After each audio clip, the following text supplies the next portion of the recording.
কিসের গন্ধ পাচ্ছিস? স্ট্রবেরি। এটা হলুদ। আজকে সরস্বতী পুজো, তাই এখানে হলুদ বাটা চলছে আমাদের, তাই তো? কে বাটছে এটা? পুটু। ভালো করে বাট, এরপরে হলুদ মেখে স্নান করতে হবে তো, সরস্বতী পুজো না আজকে।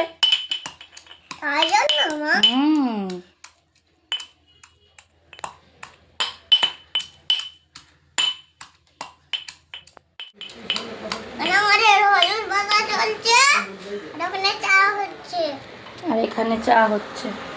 কেন হলুদ বেটা কেন চলছে? আরে আজকে সরস্বতী পুজো। তাতে কি হয়েছে? তাহলে হলুদ বাটবি তুই? এই যে হলুদ বাটছে আমাদের। এই হলুদটা কি করবি বেটে? খাই। ও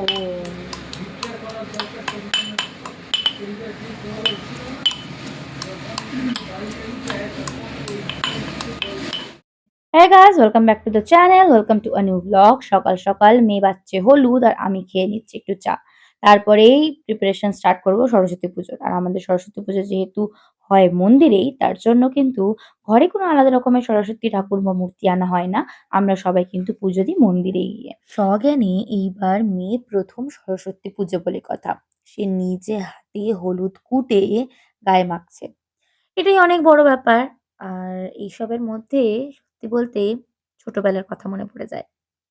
মনে পড়ে ভোরবেলা ঘুম থেকে উঠে, সেদিনকে জানি না কেন ঘুমটা ভেঙেই যেত। উঠে নিজে হাতে হলুদ বেটে গায়ে মেখে, যদিও সেই হলুদের হলুদ ব্যাপারটা কোনোদিনই গায়ের থেকে কাটতো না। বলতো, কিন্তু তবুও ওটা কিন্তু একটা আলাদাই মজা ছিল। সবথেকে মজা কি জানো? সরস্বতী পুজোর ৩ দিন পড়াশোনা করতে হবে না। এটাই ছিল আমাদের কাছে সবথেকে বড় ব্যাপার। কারণ ঠাকুরকে বলতাম, "ঠাকুর আর ২ টো দিন থেকে যাও না ঠাকুর। তাহলে আর ২ টো দিন হয়তো মা আরেকটু ছুটি দেবে। টিউশনি পড়তে আর ২ টো দিন ডিলে হবে।" এইসবের জন্যই আমরা বারে, বারে সরস্বতী মাকে বলতাম, "আর ২ টো দিন থেকে যাও।" যাই হোক, ফিরে আসি ২০২৬ এর সরস্বতী পুজোতে। আমরা মোটামুটি রেডি আর এখানে পৌঁছে গেছি পুষ্পাঞ্জলি দেওয়ার জন্য মন্দিরে। প্রথমেই ঢুকে দেখলাম এই ছোট্ট পুচকেটা সেদিনকে হাতেখড়ি ছিল, তার জন্য তিনিও উপস্থিত। আর আরো একটা শকিং কি ছিল জানো? সেদিনকে মেয়ের বাবা পড়েছিল পাঞ্জাবি, আবার মেয়ের লাল হলুদের সাথে ম্যাচিং করে আবার লাল পাঞ্জাবি। জীবনের এই ৭ বছরে কোনোদিন না পড়লেও মেয়ের জন্য এই বছর একদম পড়েছে। মানে ফিটফাট, ফুল সরস্বতী পুজোর জন্য প্রিপেয়ার্ড। এই কপালে খাগ তোলার ব্যাপারটা আমি এখানে বিয়ের পরই দেখেছি। আমাদের ওদিকে যদিও এই নিয়মটা পালিত হয় না, তাই জানতাম না। বাট বিয়ের পর থেকে দেখেছি। এখানে বলে যে খাগ যতক্ষণ মাথায় চিটে থাকবে তত বেশি নাকি তার বিদ্যা বুদ্ধি হবে।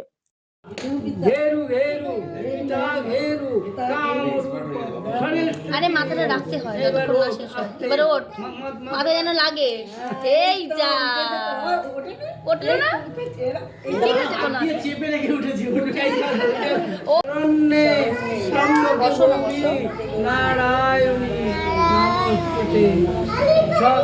নমস্কার করে ঠাকুরের ক এই যে দাদুর দিকে তাকা না। আমার বিদ্যা দাও, আমার বুদ্ধি দাও।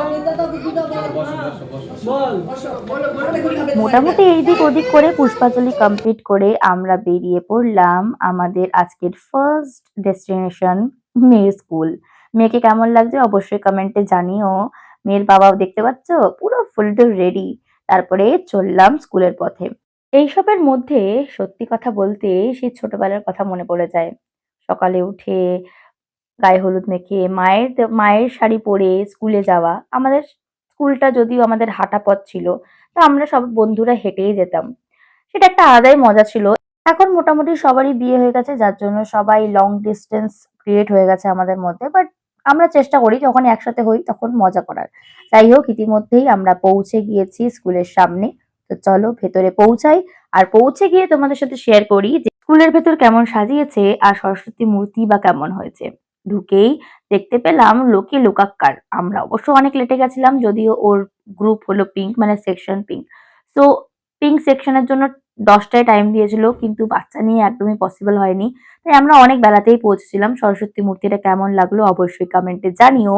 আর এই হলো মেয়ের এক মিস, তার সাথে কিছু ছবি, একটু ফটো সেশন করার পর আমরা পৌঁছে গেলাম প্রসাদ নিতে।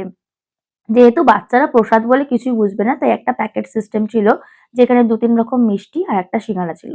বেশ ভালোই ছিল খেতে। এইসব নিয়েই সরস্বতী পুজোর সকালটা কিন্তু আপাততর মধ্যে বেশ ভালো কাটছে। আর সত্যি বলতে কি সরস্বতী পুজোতে এটাই মজা কিন্তু শাড়ি পরে স্কুলে যাওয়া আর সেখানে গিয়ে ম্যামদের সাথে ছবি তোলা। আমাদের টাইমে এতটা ছবি তোলার প্রবণতা যদিও ছিল না। কারণ আমাদের কাছে ফোন ছিল না। বাট এখন আছে। তাই স্মৃতিগুলো ধরে রাখার কিন্তু সুযোগ মিস করলে চলবে না। প্রসাদের মিষ্টির প্যাকেট হাতে পাওয়া মাত্রই সে কিন্তু ছুট্টে গেল তার বাবার কাছে দেওয়ার জন্য। বাবা যদিও মিষ্টি খায় না, তবুও এটা কিন্তু একটা মেয়ের জন্য অনেকই আনন্দ। আর এই ঝগড়া করারও পার্টনার কিন্তু তার বাবাই। আর ব্যাস এই শাড়ি পরে তার নাচ কিন্তু বন্ধ হয়নি। এই তো চিনতে পেরেছি। এই পাশে, এই পাশে, এই পাশে। হাত ধরো। হাত ধরো। ক্যামেরার দিকে তাকাও, ওইদিকে। এদিকে এসে যাও। স্কুলে পৌঁছে মেয়ের এখানে আরো এক ছোট্ট মিষ্টি বন্ধুর সাথে দেখা হয়ে গেল। তো তার সাথে এখানে কিছু ফটো সেশন চলছে।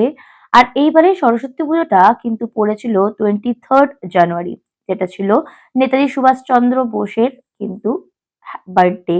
তো সেটার জন্য সেই সেলিব্রেশনের জন্য কিন্তু আরো একটা পার্টে নেতাজির ছবি দিয়ে সুন্দর করে সাজিয়ে সেটাও ছোট্ট করে তারা সেলিব্রেট করেছে, যেটা আমার বেশি পছন্দ লেগেছে। তাদের ডেকোরেশন, তাদের থিম খুব ভালো লেগেছে। সেখানেও কিছুটা দাঁড়িয়ে ফটো সেশন করলাম। এরপর আমাদের বাড়ি ফেরার পালা। নাচতেই থাকে শুধু। টাটা করে দে, টাটা করে দে। টাটা করে দে।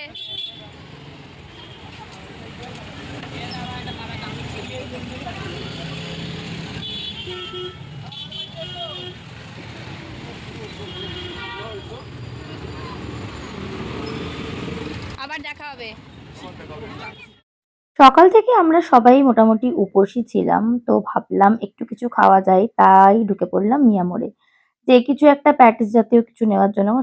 সেইসব কেনাকাটি করে ফিরলাম বাড়িতে। বাড়িতে ফিরে সেইসব প্যাটিস-ফ্যাটিস খেয়ে তারপরে আবার করলাম মেয়ের ড্রেস চেঞ্জ। ড্রেস চেঞ্জ করে আবার চললাম সরস্বতী ঠাকুর দেখতে। কোথায়? মেয়ের বন্ধুর বাড়ি। আজকে মেয়ের বন্ধুরও ছিল হাতেখড়ি। তার জন্যে ভাবলাম কি ঘুরেই আসি। কিন্তু গিয়ে দেখলাম সেখানে পুজো কমপ্লিটই হয়ে গেছে। তার জন্য একটুখানি নিজেই ছবি-টবি তুলে প্রসাদ-ফ্রসাদ খেয়ে আমরা ফিরলাম বাড়িতে। মেয়ের তো মন টেকে না। মেয়ে এখনো ঘুরতে যাবে। তাই কোথায় যাবো? চলে গেলাম সবুর সঙ্গে। তখন জাস্ট পুজোটা স্টার্টই হয়েছে। সেখানে একটুখানি থেকে আবার ঘরে ফিরে এলাম। সকাল গড়িয়ে বিকেল। কিন্তু মেয়ের তখনও শান্তি নেই। মা ঘোরাতে নিয়ে চলো, ঠাকুর দেখতে নিয়ে চলো। কোথায় যাবো? আবার পৌঁছে গেলাম সবুর সঙ্গে। কারণ ওটাই সবথেকে হাতের সামনে ছিল তার জন্য। তো ভেবেছিলাম একটু বাঘাযতীনের সাইড থেকে ঘুরে আসি। কেন কিনা তাহলে একটু মুড রিফ্রেশমেন্ট ও হবে আর ঠাকুর দেখার ব্যাপারও হবে। কিন্তু হঠাৎই রাস্তার মধ্যে দেখা হয়ে গেল শঙ্কুদা, জুঁইদির সাথে। তাই সবাই বলল যে যখন দেখা হয়ে গেছে চলো কোথাও বসে একটু চা খেয়ে আড্ডা মারা যাক। তার জন্যেই কোথায় যাবো এইসব ভাবতেই পৌঁছে গেলাম লালকা মাঠে। সেখানে গিয়েও দেখলাম খুব সুন্দর করে লালকা মাঠ সাজিয়েছে। কারণ সেদিনকে ছিল 23rd of January, Netaji Subhash Chandra বসুর জন্মদিন। আর প্লাস আর ২ দিন পরেই কিন্তু রিপাবলিক ডে। সেইসব কথা ভেবেই পুরো ট্রাই কালার দিয়ে পুরোটাই সাজানো ছিল। পতাকা দিয়ে, ট্রাই কালারের বেলুন দিয়ে বেশ সুন্দর লাগছিল। আর যেহেতু এখানে কোনো গাড়ি ঘোড়াও নেই, সেহেতু আমরা আমাদের ২ ছানাপোনাকে নিশ্চিন্তে ছেড়ে দিয়েছিলাম হাঁটার জন্য। আর তারা কিন্তু দুজনে দুজনের হাত ধরে বেশ ভালোই সন্ধ্যাটা এনজয় করছিল। এটা দেখে আমরাও আনন্দ পাচ্ছিলাম। তারপর কিছুটা দূর এগোতেই এই ছবিটা নজরে পড়ল। দেখে সত্যি বলতে আমি তো মন্ত্রমুগ্ধ হয়ে গেছি। এই লাইটিং এ এই ব্লাক অ্যান্ড হোয়াইট ছবিটা এত সুন্দর লাগছিল যে তোমাদেরকে কি বলব। তারপরে নিয়েছিলাম বাচ্চাদের জন্য একটা পপকর্ন আর আমাদের জন্য চা। দুটোই ভালো ছিল খেতে। ২০২৬ সরস্বতী পুজোর দিনটা আমরা বেশ ভালো কাটালাম। তো চলো ভ্লগটা এখনকার মতো এখানেই শেষ করছি। আবার নেক্সট একটা ভ্লগে দেখা হচ্ছে। ততক্ষণের জন্য টাটা। আর ভিডিওটা ভালো লেগে থাকলে অবশ্যই একটা লাইক করতে ভুলো না and subscribe for more such videos. And হ্যাঁ, কমেন্টে অবশ্যই জানাতে ভুলো না তোমাদের সরস্বতী পুজোটা কেমন কাটলো। তো চলো টাটা।